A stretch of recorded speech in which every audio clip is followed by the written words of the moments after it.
बिस्मिल्लाहिर्रहमानिर्रहीम। अजीज़ तलबा,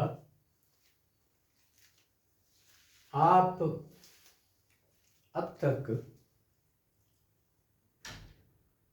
ट्रांसलेशन वाले हिस्से में जो कुछ पढ़ चुके हैं, मैं आज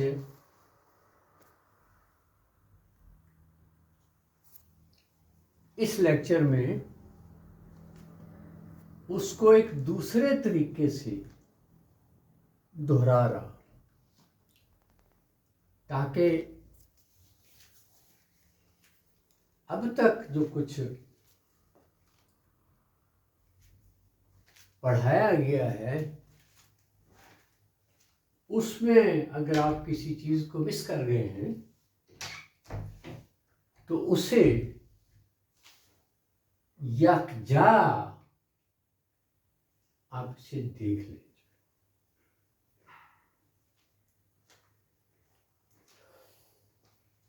कल हमने जो अल्फाज इस्तेमाल होते हैं फिक्र में, उन पर बात की, तो हम उनके सिलसिले में कह सकते हैं कि वो कार जिसको आप चलाना सीख रहे हैं उसके मुख्तलिफ हिस्से हैं। कोई एक्सीलेटर है, कोई ब्रेक है, कोई स्टार्टर है, वगैरह वगैरह वगैरह। तो ये कार जो हम चलाने की कोशिश कर रहे हैं, इसके जो पुर्जे हैं वो noun, pronoun, verb, adverb, adjective, adverb, conjunction वगैरह वगैरह, इन पर हमारी बात हो चुकी है। अब आप समझें कि ये सारी चीज़ों के पुर्जों के नाम जानने के बाद आपको कार की सीट पे बिठाया गया है।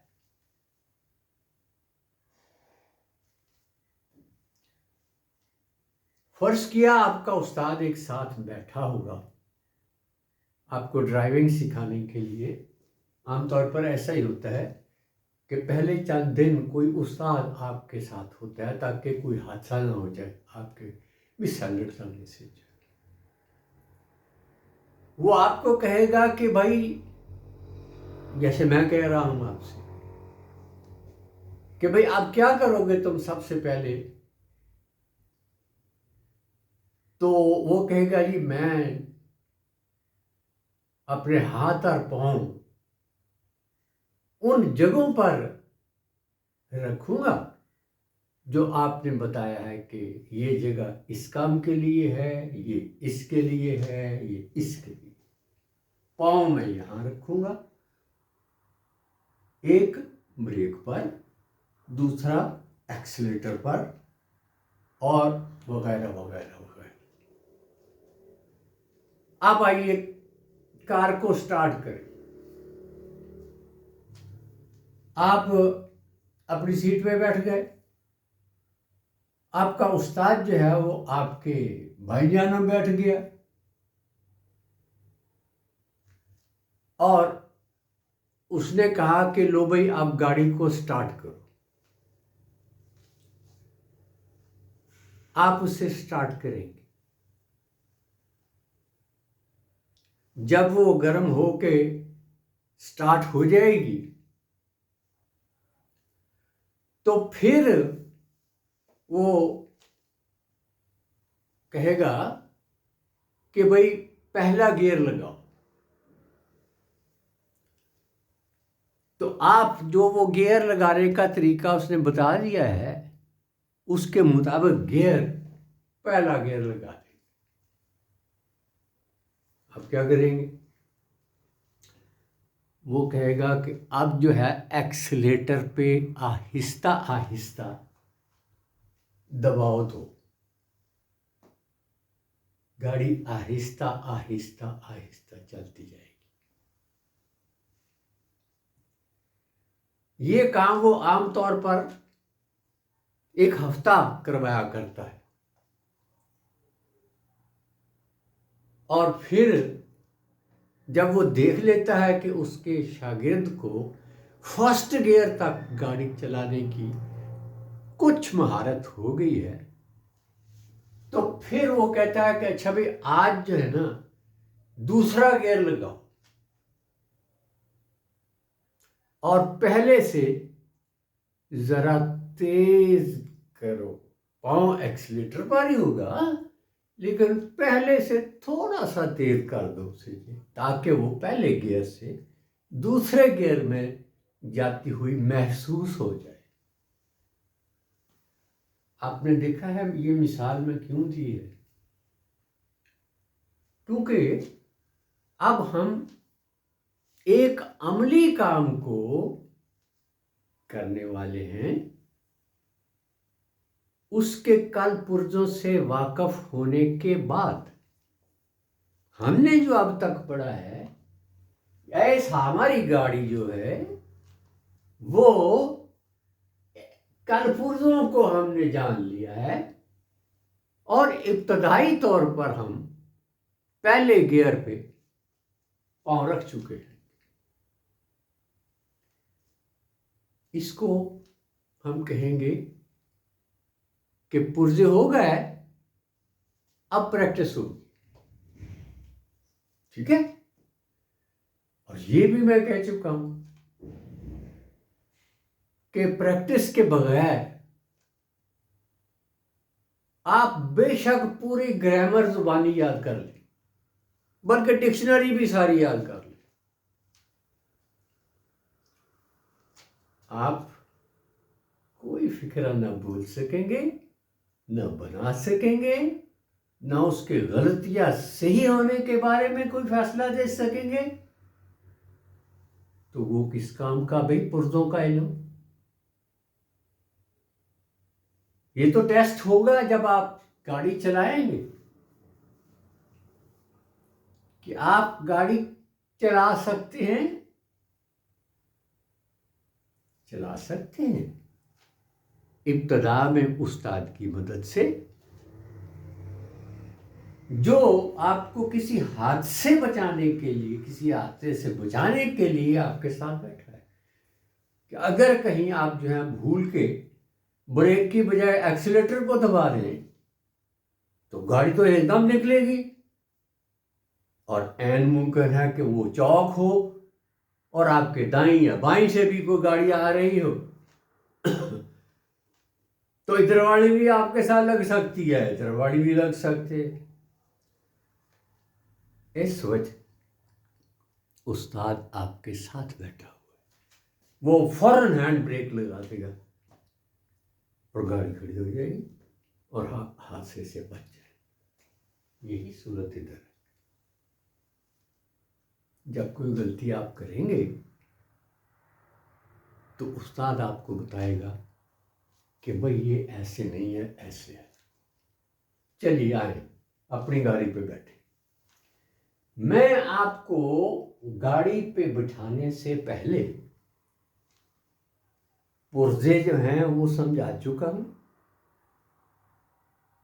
और उन पुर्जों का इस्तेमाल भी सिखा चुका हूं। एक तरफ पुर्जे हमने पढ़े हैं, दूसरी तरफ उनका हमने इस्तेमाल सीखा है। चलिए आप पुर्जों के एक तरफ रखते हैं और हम जो अमली काम है वो करते हैं। अमली काम में क्या होगा कि हमने अल्फाज तो सीख लिए हैं अलग अलग, अब हमने अल्फाज को जोड़ना है। जोड़कर फिक्रा बनाना है। उर्दू पंजाबी में तो हम बोले चले जाते हैं बगैर सोचे समझे, और फिक्रे भी सही निकलते हैं मुंह से, और समझने वाला भी समझ लेता है। अंग्रेजी में जब हम इधर आएंगे, अंग्रेजी से मेरा मतलब यहां गैर मुल्की जुबान है। जब आप गैर मुल्की जुबान की तरफ आएंगे तो फिर वो पुर्जे आपको याद आ जाएंगे, और फिर हम देखेंगे कि इनको जोड़ के फिक्रा कैसे बना। उसके लिए मैं आपको बता चुका हूं कि अंग्रेजी का फिक्रा जो है वो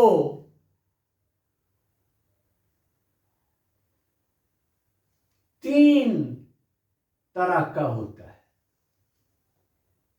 ये इब्तदाई बात है, बाकी के कायदे इसके पीछे आते जाएंगे, लेकिन ये याद रखिएगा कि ये आप बुनियाद रख रहे हैं। अगर बुनियाद की पहली ईंट ही टेढ़ी होगी तो ये इमारत नहीं बन सकेगी। ध्यान से अच्छे मिस्त्री की तरह पहली ईंट रखिए, लेवल देखिए, रुख देखिए। जब आपकी तसल्ली हो जाए कि भाई ईंट जो है बिल्कुल सही रखी गई है, तो उस ईंट के इर्द गिर्द आप बाकी ईंटें लगाए जाएंगे, और जब बेस बन जाएगा तो फिर उन ईंटों के ऊपर आप लगाए जाएंगे, और इस यकीन के साथ लगाए जाएंगे अब ये बिल्डिंग चाहे 2 मंजिला हो या 3 मंजिला हो या 8 मंजिला हो, अब ये गिरेगी नहीं।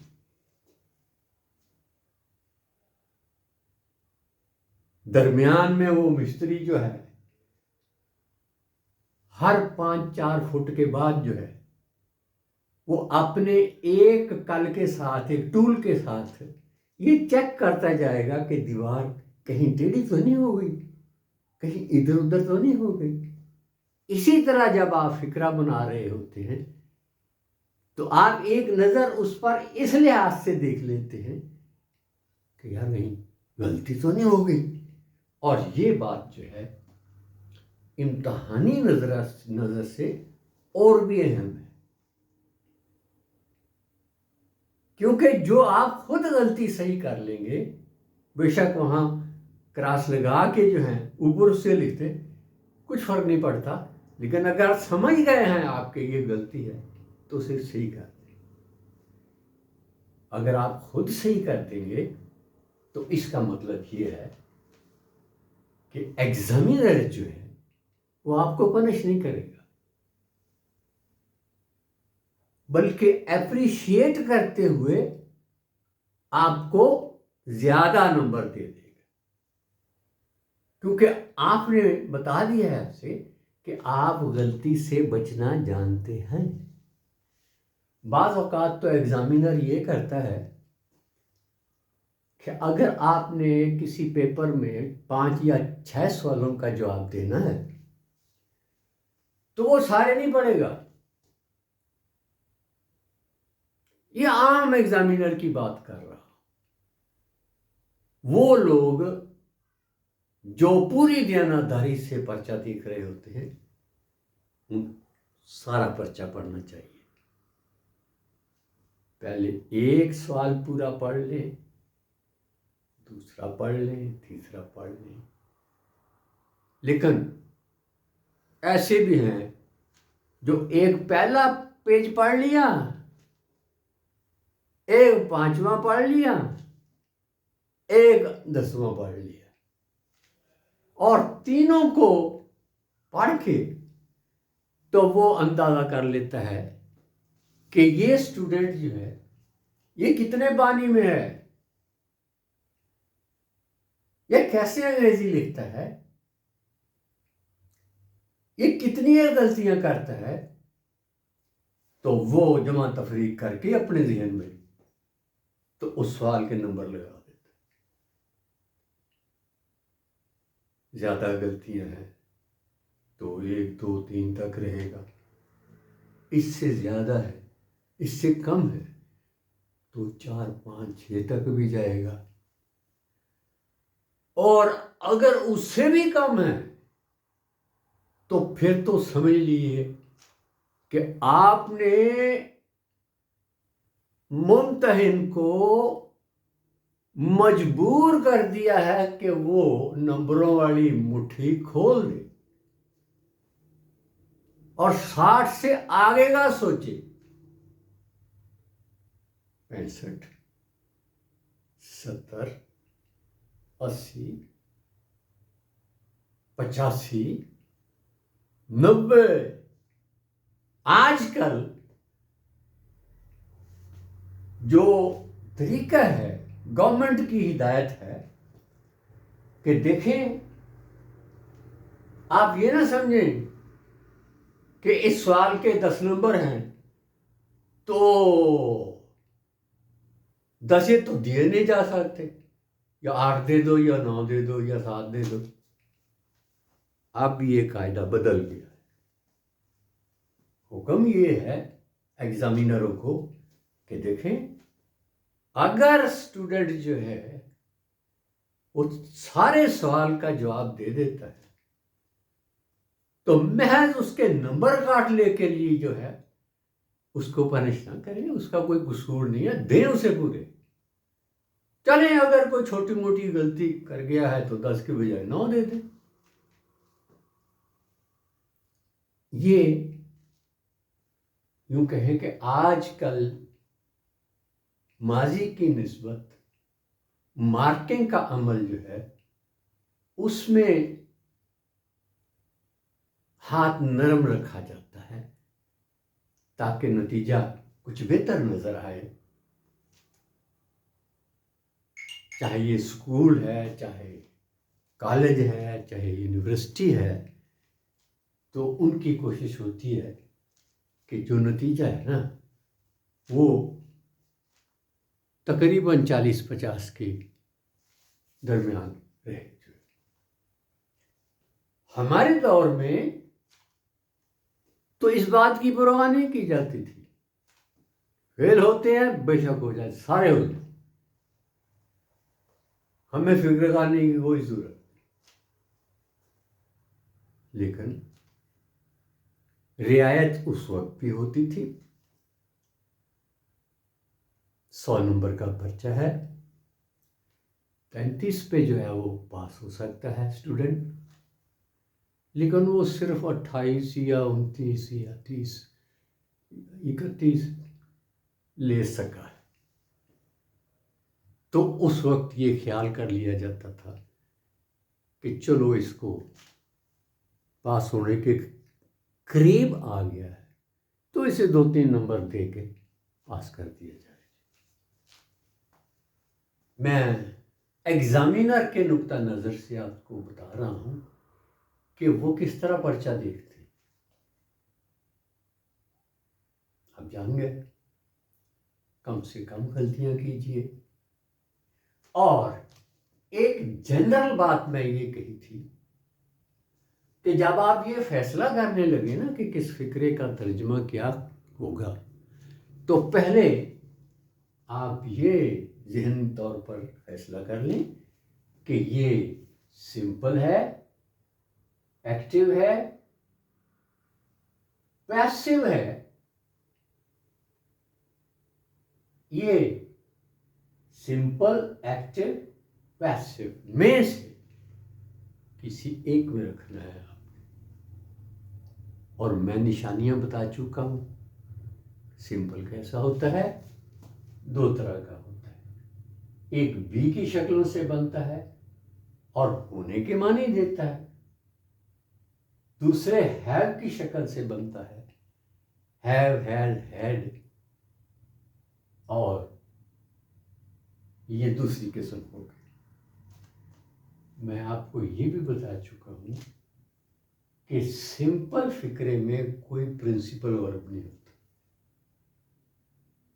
आप is, am, are, was, were, has, have, had से फिक्रा बनाए, प्रिंसिपल वर्ब मत डालें उसमें।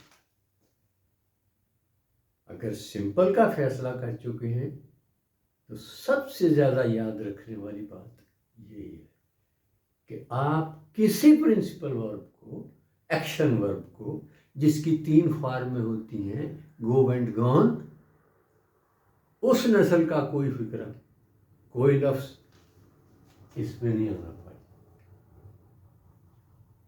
ये सिंपल था, पहले बी की तरफ के इज, एम, आर, वाज, वर जो होना के मानी देता है, और दूसरा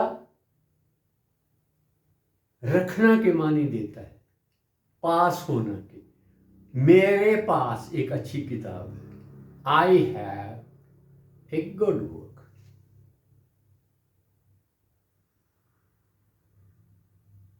she has a good husband. You will have a holiday tomorrow. देखो, फ्यूचर में हमने कैसे लिखा है सादा फिक्रा, विल हैव या शैल हैव से, विल बी या शैल बी से। ये देखिए, will be, shall be, will have, shall have, ये पहली किस्म हो गई फ्यूचर में, ये दूसरी किस्म हो गई। ये नई बात है कि आप फ्यूचर में सिंपल कैसे बनाए। मिसाल सुनिए, ही विल बी देयर, वो वहां होगा। देखें, बात विल बी पे खत्म हो गई है और हमने कोई फेल प्रिंसिपल नहीं लगाया। तो ये सारा चक्कर जो है सिंपल का, इसने वादे कर दिया कि भाई ये वो फिक्रे हैं जो सिर्फ हेल्पिंग वर्ब से बनेंगे और इनमें प्रिंसिपल वर्ब नहीं आएगा। फिर सिंपल से आगे आप एक्टिव पे आ गए। कल बताया मैं आपको, ये 12 तरह का होता है। ये इसका फार्मूला है, subject, helping verb, principal verb, object. ठीक, यहां से ये मैं बता दिया है कि एक्टिव 12 शक्लें इख्तियार करता है, 4 प्रेजेंट, 4 पास्ट और 4 future. Indefinite, continuous, perfect and perfect continuous. 3 into 4, 12। इसके बाद एक्टिव से हम पैसिव पर आते हैं। पहले से हमें पता है कि इसमें सिर्फ 8 12 में से पैसिव बनेंगे, जिनका नहीं बनेगा वो भी उसमें बताया था कि कंटिन्यू, परफेक्ट कंटिन्यूस, हर एक फिक्रे का 12 में से उड़ जाएगा, 9 रह गए। फ्यूचर का कंटिन्यूस भी जो है वो नहीं लिखा जाएगा, 8 हो गए। आज मैं आपको कल एक फिक्रा दिया था, आपने किया होगा, उसी गर्दान की होगी, एक्टिव, पैसिव। ठीक है, ये 3 फिक्रे आज लिख लीजिए। The mad dog was killed by Aslam. आपने ये फैसला करना है कि ये फिक्रा एक्टिव का है या पैसिव का है। और जब आप ये फैसला कर चुके तो फिर देखिए कि इसकी तरतीब क्या होगी। मसलन ये फिक्र है, the mad dog was killed by Aslam. The mad dog पहले आया है, यानी ऑब्जेक्ट पहले आया।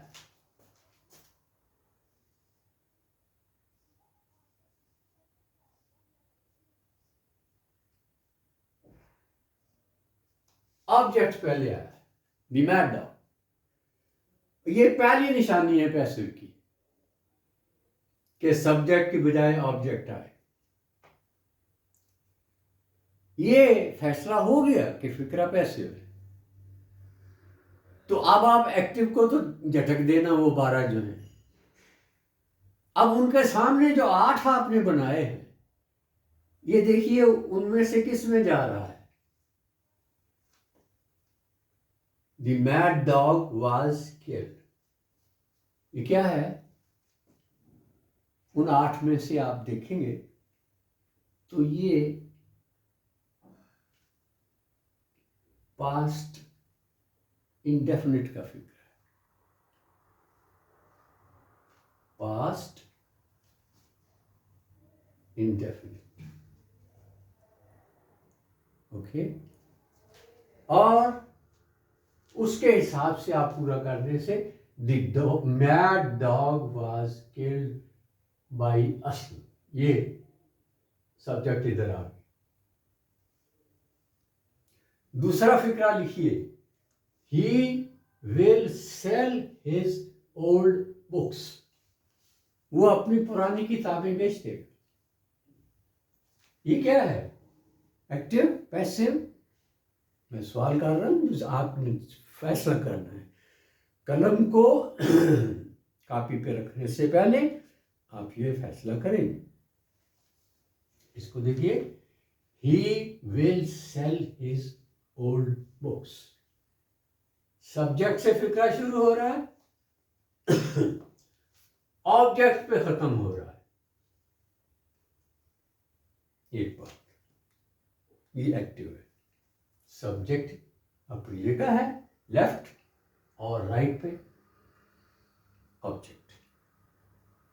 इसके उलट तरतीब जो है वो हो जाएगी, ही इधर आ जाएगा, बुक्स इधर चला जाएगा। आपने इसके भी 12 एक्टिव और 8 पैसिव।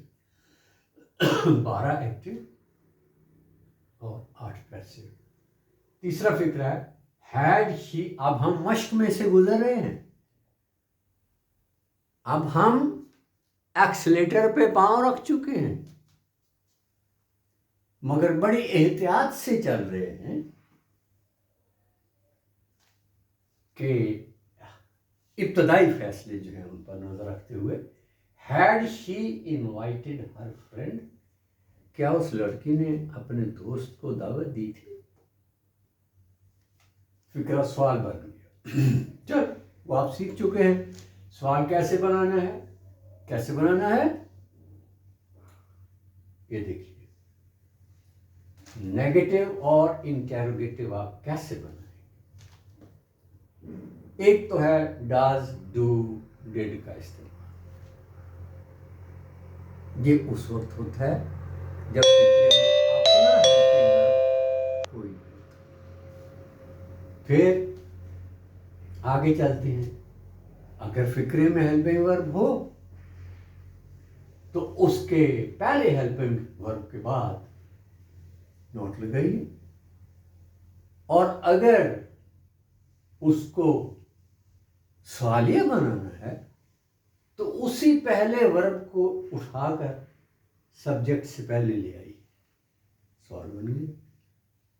उसको अपनी जगह पड़े, उसके बाद नॉट लगाइए, नेगेटिव हो गया। उसे उठा के सब्जेक्ट के साथ पहले लाइए तो सवाल बन गया।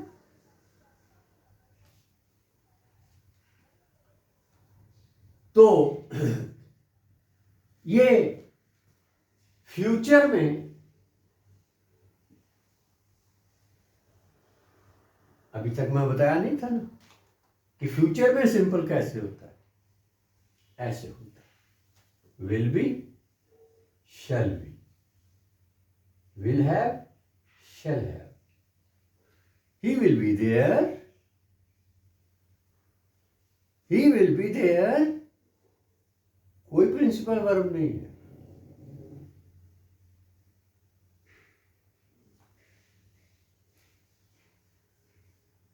Would be, he would be invited, उसको दावत दी जाएगी।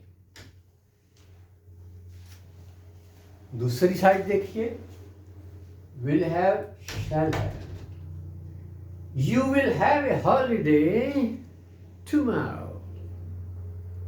मिसाल देखें, you will have a holiday tomorrow, कल आप